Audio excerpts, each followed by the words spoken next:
حصلت الجزيرة مباشر مصر على تسجيل صوتي للمحامي عصام سلطان نائب رئيس حزب الوسط خلال جلسة محاكمته اليوم بتهمة إهانة قضاة مجلس الدولة.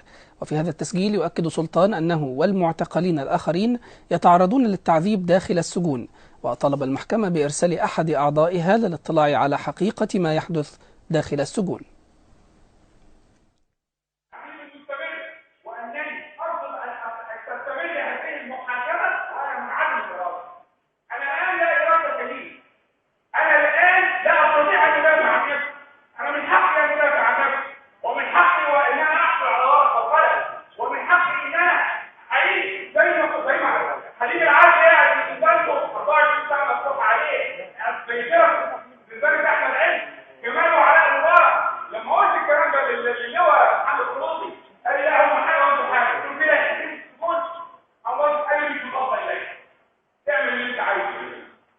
هو ده الموضوع كله، وارجو من الهيئه الموقره الا ترضى لنفسها ان تستمر في القضيه مع مشاهدين يعذبون بالليل والنهار.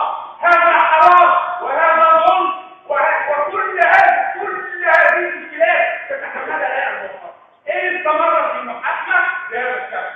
وارجو ان تتذكر الهيئه الموقره طريقه الإيقاع بهذه الدقه وبهذه الحكمه، وان تدير القضايا التي امامها والقضيه بالذات اللي ساعتك منها قدامك فيها دلوقتي بحكمه اشد واكبر، لاننا وما زلت مصر بصدد طريق احسن. انا اقول حاجه من سلطه المحكمه ان تنزل الان احد قضاتها عضو يمين ورجل شمال، وان يتحرك وينتقل معنا الان ليطلع بنفسه.